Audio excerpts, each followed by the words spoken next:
¿Cuál es la diferencia entre la 2 y la 3? Son las cuadras, ¿ya? Son 3 cuadras. Si hace más de 3 cuadras disnea, es una clase funcional 2. Si hace una disnea en menos de 3 cuadras, es una clase funcional 3, ¿ya? La siguiente, también hay que diferenciar una disnea, como les decía, de origen cardíaco o de origen respiratorio, ¿no? También la de disnea respiratoria es lentamente progresiva, pero su relación con el esfuerzo varía con varios desencadenantes. Hay los silbidos, los chillidos, ¿no? La presencia de tos y expectoración de varios días. Y también hay una disnea psicógena, que es la mayoría que vienen los pacientes a la consulta, que aparecen frente a diferentes esfuerzos, no es progresiva, no cumple la consigna de que a mayor ejercicio, mayor disnea, ¿no? Dice que en cualquier momento empieza la sensación de falta de aire. También tenemos una disnea de cúbito o la ortornia, ¿no? Que se aprecia en el decúbito supino o prono y desaparece en la vía de prestación cuando el paciente está sedente. Importante saber que el paciente, para evitar la disnea, aumenta el número de almohadas, ¿no? Para quedar elevado tanto el tronco como la cabeza y por ende quedar semisentado. Y esta disnea, que también es importante en la parte cardiológica, es la disnea paroxística nocturna, ¿no? El paciente normalmente está durmiendo y se despierta con la sensación de falta de aire, sudoración, ansiedad y palpitaciones. Nosotros frente a un paciente con disnea tenemos que hacer el interrogatorio, ¿no? Así como hablábamos en el dolor torácico que hacíamos en la licia, ¿no? Tenemos que ver la aparición, si frente a qué situaciones aparece, desde cuándo se presenta la disnea, los fenómenos que acompañan a la disnea, si hay sibilancia, si hay dolor, si hay palpitaciones, hay tos, la evolución en relación con el esfuerzo o el reposo. Eso en relación a la disnea, ¿ya? Entonces es muy fácil, ¿no? Sabemos, paciente viene con sensación de falta de aire, lo primero que tenemos que hacer es clasificarlo según la NAIJA, clase funcional 1, 2, 3, 4. Clase funcional 1, ya saben lo que he dicho, a leves esfuerzos, y para que diferencien entre la 2 y la 3, el punto clave es que le digan al paciente si se agita usted a 3 cuadras o a menos de 3 cuadras, y el otro es solamente en el reposo, ¿no? El paciente no puede, ya estando en reposo, no puede comer, ¿no? Le dificulta ponerse las medias, ¿no? Eso es en relación a la disnea. Entonces pasamos al segundo, que es el dolor torácico, que es el dolor, puede ser a causa de múltiples causas, ¿ya? Y hay que saber diferenciar un dolor torácico típico cardíaco o un dolor torácico atípico, ¿no? Esto también es una pregunta de examen: ¿cuáles son las principales causas de dolores torácicos cardíacos y las no cardíacas? ¿Ya? Es importante que ustedes sepan esto. Dolores, causas cardíacas, ¿no? Isquémicas, el angor estable, el síndrome coronario agudo. Las causas cardíacas no isquémicas, la pericarditis, las valvulopatías, las patologías aórticas. Las no cardíacas, que son las gastroesofágicas, como el reflujo gastroesofágico, el espasmo esofágico, las úlceras gastrodenales, y entre otras tenemos a la tromboembolia pulmonar, el neumotórax, los dolores musculoesqueléticos o los osteocondritis, las crisis de pánico, las crisis de angustia o el síndrome de Tietze, ¿no? Entonces ya saben, esto es muy importante que ustedes lo puedan diferenciar. Entonces ya nos iríamos a la tercera síntoma del paciente, que nos refiere sobre las palpitaciones. Entonces, en el momento que el paciente nos va a decidir las palpitaciones es porque hay una percepción consciente de los latidos, porque nosotros en este momento no sentimos otros latidos cardíacos, ¿no? Los pacientes le van a referir que empiezan con un dolor de pecho, como un golpe precordial, y con la sensación de que siente que los latidos los siente en la garganta, ¿no? Los siente en el cuello, y el paciente se preocupa porque es angustiante ustedes no están escuchando su latido, pero de un momento a otro, cuando empieza pum, pum, pum a sonar, el paciente entra en angustia porque los latidos son fuertes y aparte vienen con otras sintomatologías, ¿no? Tenemos varios tipos de palpitaciones, ¿no? Que son importantes. Pacientes con taquicardias sinusales, ¿no? Palpitaciones de inicio más o menos brusco y final siempre progresivo. La frecuencia ya saben que tiene que estar en más de 100 latidos por minuto, y se desencadena en circunstancias cotidianas, ¿no? Y a veces en determinados horarios o antes de conciliar el sueño. En quienes podemos tener pacientes con taquicardia sinusal, en pacientes con anemia, en pacientes con hipertiroidismo, en pacientes ansiosos, en pacientes psiquiátricos, en pacientes con insuficiencia respiratoria, aumenta la frecuencia cardíaca, ¿no? Taquicardia sinusal, acuérdense que hay onda P y la frecuencia cardíaca tiene que estar más de 100 latidos. Eso también tienen que saberlo. Ahora, en la taquicardia paroxística supraventricular, las palpitaciones son de inicio y final brusco. Eso es importante que ustedes sepan para que ustedes diferencien como pregunta de examen cómo es el inicio de una taquicardia sinusal, cómo es el inicio de una taquicardia paroxística supraventricular. La frecuencia tiene que ser mayor de 200. No hay desencadenantes. El paciente está en reposo o en el esfuerzo, ¿no? Pueden ser regulares y irregulares y puede haber cambios en la hemodinámica del paciente. El paciente puede estar inestable. Hay tres tipos de palpitaciones, ¿ya? Bueno, cuando hablamos de cuando el paciente esté hemodinámicamente estable o sin repercusión hemodinámica, Nayeli Anabela, ¿qué crees a qué llamamos en repercusión hemodinámica o compromiso hemodinámico? Cuando hablamos de un paciente con una taquicardia paroxística supraventricular.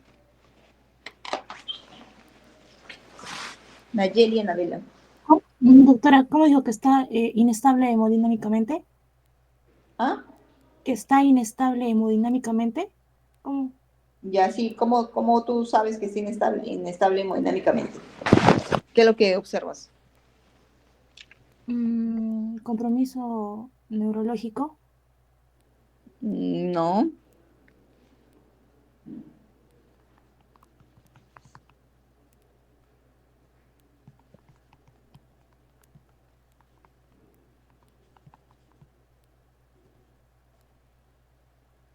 A ver, ¿alguien más que sepa? Presión arterial. Muy bien, presión arterial, ¿no? ¿Cómo sería la presión arterial? Estaría hipotensa. Muy bien, estaría hipotensa. ¿Qué otra inestabilidad?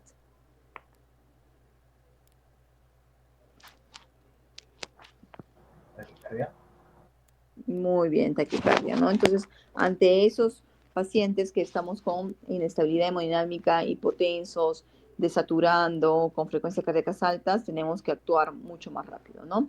Ahora, tenemos tres tipos de palpitaciones, ¿no? Que son extrasístoles, ya sea ventriculares o supraventriculares, ¿no?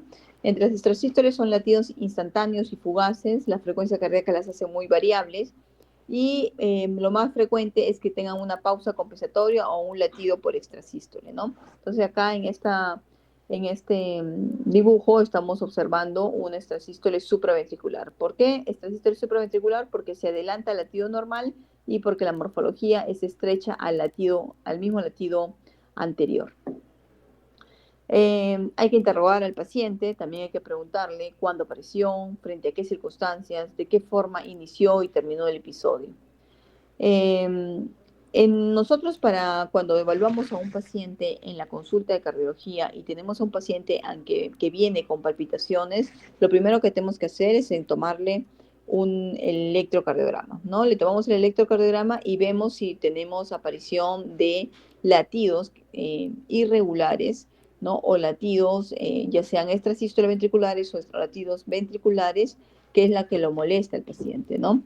Entonces, solicitamos un holter, un electro, y posteriormente a eso tenemos que solicitar un holter de 24 horas para evaluar la actividad eléctrica del corazón en 24 horas.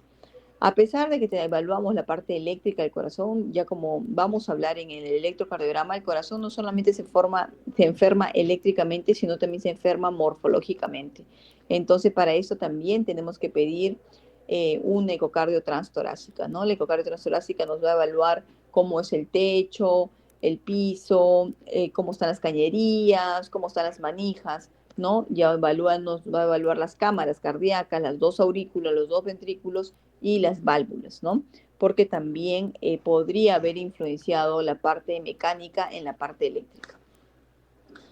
Bueno, en relación a los edemas de los miembros inferiores, vamos a ver el aumento del volumen del líquido intersticial en el tejido subcutáneo, ¿no? Inicialmente, el edema aumenta progresivamente a lo largo del día y desaparece luego del reposo nocturno en cama, donde se va a la región sacra principalmente, ¿no? Es bilateral, es simétrico, es frío y blando, y hay un compromiso del ventrículo derecho en este caso. Acá en esta foto estamos interrogando al paciente y evaluando, ¿no? Ver si el edema es simétrico, el color, el dolor, el calor y que si son blandos, ¿no? Y acá es el signo de la fovea positivo. Uno de los otros síntomas que son importantes también en la cardiología y que también es pregunta de examen es el síncope. Nosotros tenemos que diferenciar entre un síncope y un desvanecimiento. Acá lo que yo les he puesto es que el síncope es una pérdida brusca y transitoria de la conciencia, una pérdida de conocimiento con pérdida del tono muscular y caída al suelo. Esto tiene que durar solamente 30 segundos, ¿ya? Ese es el límite. ¿Cómo usted diferencia un síncope de un desvanecimiento? El síncope, como dice acá, es la pérdida brusca. El paciente está haciendo cualquier actividad y de un momento a otro él dice, yo estaba sentado y no me acuerdo nada, doctora, y lo único que me acuerdo es que aparecí en el piso y tengo una herida de la cual está acá mi cicatriz en la frente. Yo solamente sentía de que se me puso nublada la vista y ¡pum! Caí. Y cuando me he levantado no me he dado cuenta porque estaba en el piso. Mientras un desvanecimiento, ustedes van a hacer el interrogatorio, porque el paciente viene y les va a decir, sí, yo estaba en la formación y sentí que ya se me estaba poniendo nublada la vista, entonces yo como se me estaba poniendo nublada la vista, yo ya me caí, nada más le va a decir, ¿no? Me caí. Entonces ahí es donde ustedes empiezan su interrogatorio. Le dices, cuando usted se cayó al piso, dice, sí, sí, caí al piso. ¿Pero qué pasó? Entonces el paciente va a decir, cuando yo caí, justo vi que mi compañera estaba al lado, entonces yo intenté agarrarme de mi compañera y mi compañera me sostuvo, entonces cuando yo ya no caí al piso, caí en las manos de mi compañera y en eso yo escuché que mi compañera decía, traigan alcohol, y escuchaba mi nombre, Carla, Carla, despierta, despierta, hasta que escuché la ambulancia que vino el médico y yo desperté. ¿No? Entonces te hace el relato de todo el proceso de que fue su desvanecimiento, ¿no? Mientras el síncope no, el síncope dice, doctora, yo no me acuerdo de nada, lo único que me acuerdo es que estaba yo mirándome al espejo en el baño y he aparecido en el piso, ¿no?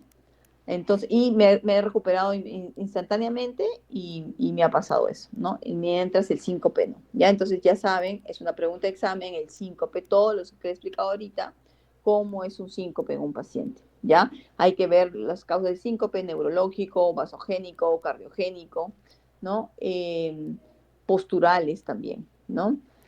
El examen cardiovascular, examinar al paciente en decúbito dorsal, se complementa el examen en decúbito lateral izquierdo y en posición erecta, sentado o en pie con el tórax inclinado hacia adelante. El examinador sentado a la derecha del paciente y enfrentando a la región al examinar, ¿no? Vamos a hacer la inspección, ¿no? Se inicia el examen en la observación del precordio, principalmente en la base de la búsqueda de latidos visibles, de forma característica en forma de visualizar el latido de punta en la zona apexiana en jóvenes de hasta 30 años y en personas delgadas aún luego de los 30 años. En otras zonas del precordio, la visualización de latidos indica en términos generales siempre una patología cardiovascular. En la palpación, para efectuar la palpación, se debe colocar la mano derecha bien extendida con la cara a palmar, después sobre las distintas zonas del precordio en busca de latidos cardíacos, ¿no? La región apex, que queda en el quinto espacio intercostal, como está en la foto, la base, que es el segundo espacio intercostal derecho e izquierdo, y el mesocordio en el tercer espacio intercostal izquierdo. El latido apexiano es muy importante porque se ubica en el quinto espacio intercostal izquierdo. En caso de no palparse en el decúbito dorsal, se debe introducir el pulpejo de los dedos en el índice y medio de los espacios intercostales de la región apical, estando el paciente en una apnea expiratoria. En esta posición, el ápex se desplaza de 2 a 5 centímetros a la izquierda, haciéndose más intenso, ¿no? Si no se palpa aún así, debe pensarse en una dextrocardia, ¿no? Y si todo esto arroja resultados negativos, entonces se notará que el examen no se palpa el choque de punta, que es lo más normal y fisiológico, ¿no? El desplazamiento del latido extremo a causas cardíacas, hay una desviación hacia arriba por derrames pericárdicos, hacia afuera por dilataciones del ventrículo izquierdo, hacia abajo por hipertrofias del ventrículo derecho, y si hay agrandamiento de ambos ventrículos, el choque de punta se desplaza hacia abajo y hacia afuera. El frémito, que es una percepción palpatoria, ¿no?, de vibraciones anormales en el tórax. Los frémitos son el equivalente palpatorio de soplos graves y rudos. El frémito de punta es generalmente diastólico, que se encuentra en las estenosis mitrales. El frémito basal derecho es generalmente sistólico, que se encuentra en la estenosis aórtica. Eso también es importante que ustedes sepan lo que yo estoy poniendo acá, el frémito, cómo se escucha en una estenosis aórtica, que es lo más común que van a encontrar en las consultas. El frémito basal izquierdo es generalmente sistólico en la estenosis pulmonar congénita, y el frémito en mesocardio, que es el pasaje de sangre de orificios ubicados ya sea en CIA o CIB, ¿no?, que son comunicaciones congénitas. También esto es pregunta de examen. La auscultación, determinamos la frecuencia cardíaca, si los ritmos son regulares o irregulares, si el ritmo del latido cardíaco es igual al pulso arterial. Los focos auscultatorios, que los vamos a ver más adelante, ya sea el foco mitral, tricuspidio, pulmonar, aórtico y mesocárdico, eso tienen que saberlo, dónde lo ubican, también es pregunta de examen.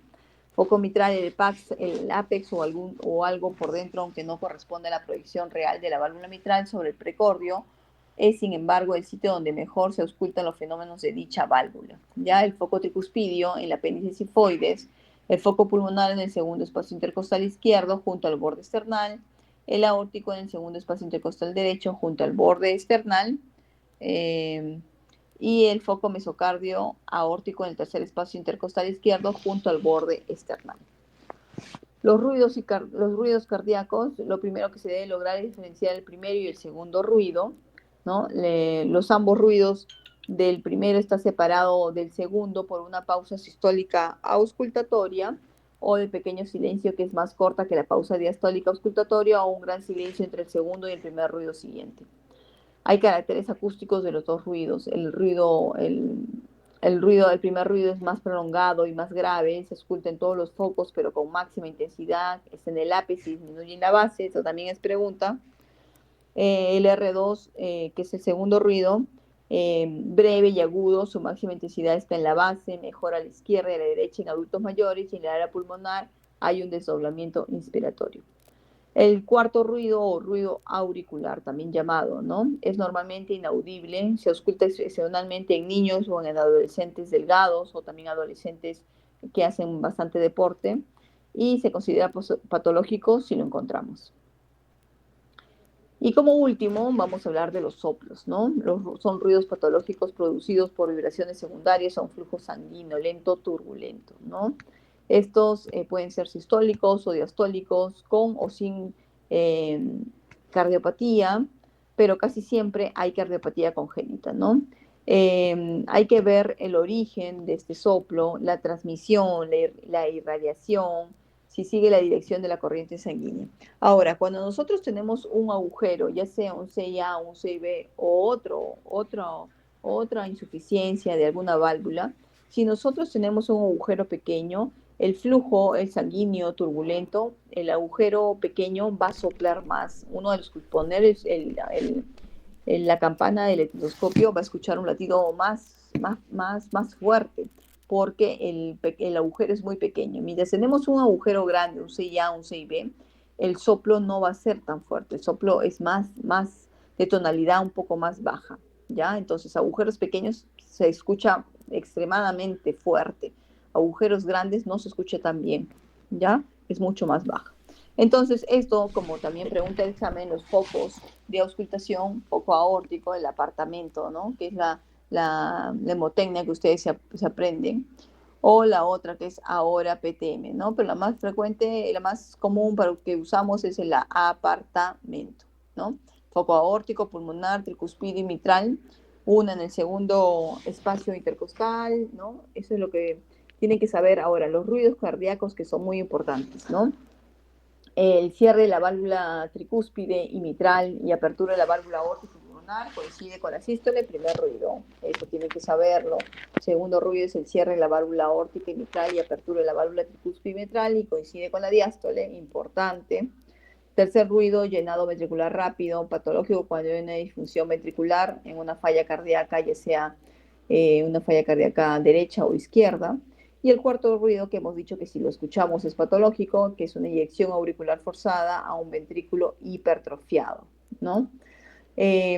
Los focos de ocultación, ya saben, el segundo espacio intercostal derecho y la línea paraesternal izquierda está el foco aórtico, el pulmonar el segundo espacio intercostal izquierdo y la línea paraesternal izquierda, el foco tricuspidio el cuarto espacio intercostal izquierdo y la línea paraesternal izquierda, y el foco mitral el quinto espacio intercostal izquierdo y la línea medio clavicular izquierda, ¿ya?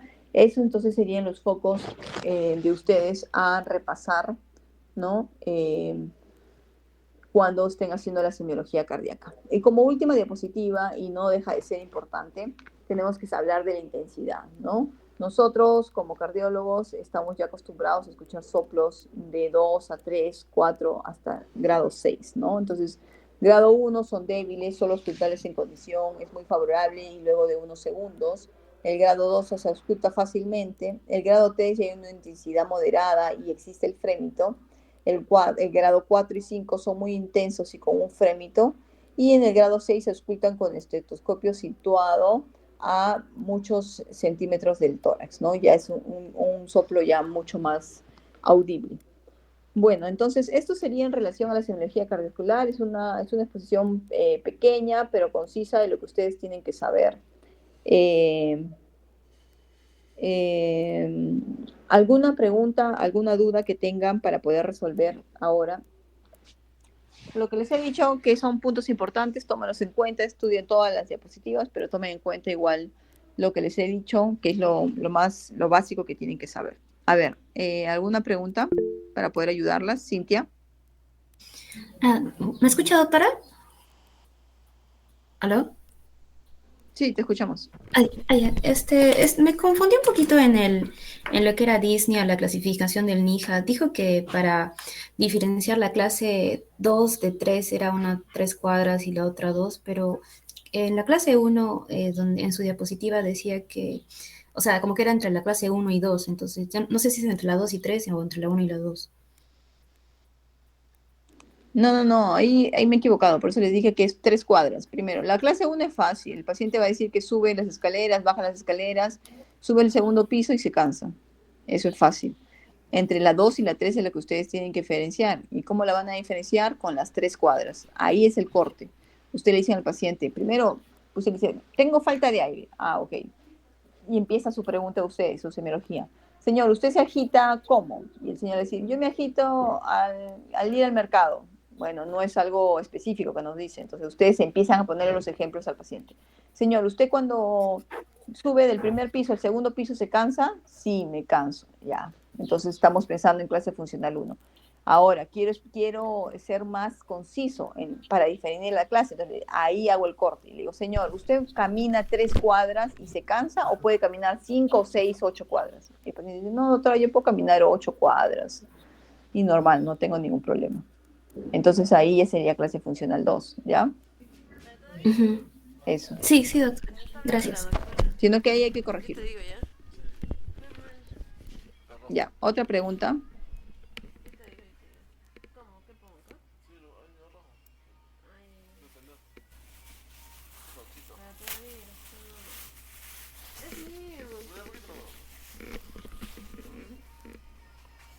¿Solo pongo rojo y se guarda? No hay más preguntas. ¿Cómo hiciste para que desaparezca? Esto aparece en mi grabación, ¿no? Nadie dice nada. Chicos, ¿alguna otra pregunta? Bueno, es un tema fácil, ¿no? Es un tema difícil.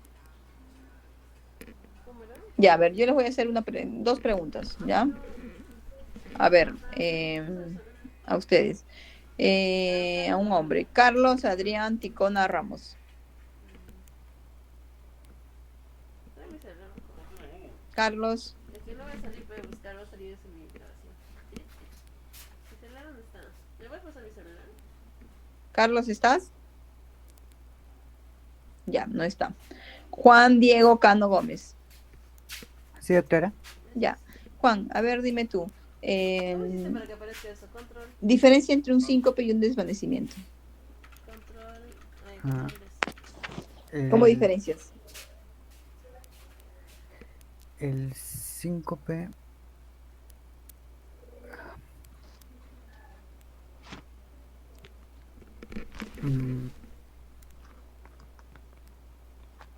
A ver, chicos, alguno de ustedes.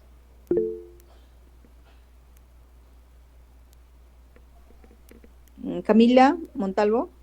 Sí, doctora. El síncope va a ser una pérdida brusca y creo que en menos de 30 segundos de la conciencia, ¿no? Y el desvanecimiento va a ser más que todo un desmayo consciente, ¿no? De que el Pérdida paciente, del tono postural, ¿no es cierto? claro, Una pérdida del tono y el paciente está consciente de todo lo que está pasando. Ya, sí. muy bien, muy bien. A ver, ¿cuáles son las causas, Marcelo Cusi Pinto, de una taquicardia sinusal? Dime una causa al toque.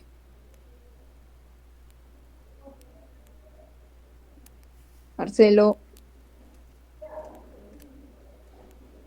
Fernando, Chipana, Sí, doctora. causa de taquicardia sinusal. Puede ser la hipotensión. Hipotensión.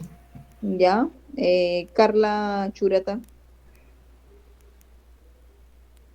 Sí, doctora. ¿Podría ser también el estrés o la ansiedad? muy bien. Rebeca Trujillo,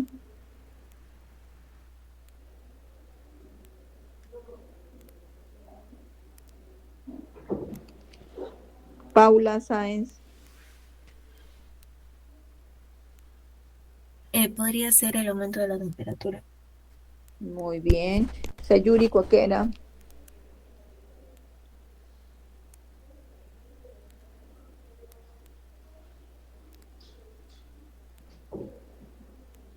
Sayuri,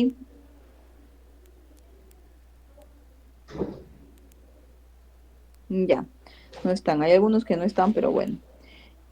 A ver, ¿quién me puede decir una diferencia entre dolor torácico típico y dolor torácico atípico que mencionamos en el cuadrito? A ver, alguien que me diga, y con eso acabamos. ¿Cuáles son las causas? Cintia, Bueno, no estoy segura, pero el dolor torácico típico podría ser una angina de pecho y recuerdo que atípico podría ser también un reflujo gastroesofágico. el reflujo esofágico, ¿no? Ya. Y dime, ¿cómo tendrías que tú hacerle el interrogatorio del dolor torácico a un paciente? ¿Qué le preguntas primero? Mm, Aplicaría el Alicia, probablemente la Bien. aparición,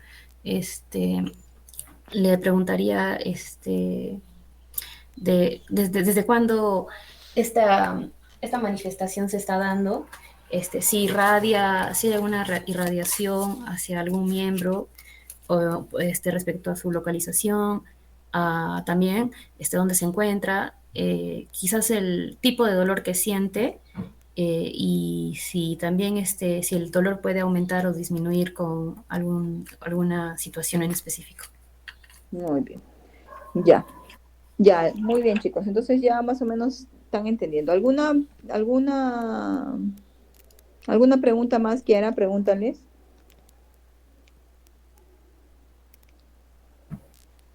Todo claro, doctora. Ya. Ya, chicos, entonces esa sería la clase y ya estamos viendo para hacer la clase de electrocardiograma. Mis gracias, hasta luego. Ya, hasta luego, chicos, cuídense. Muy bien. Hasta luego. Hasta luego, doctora. Hasta luego.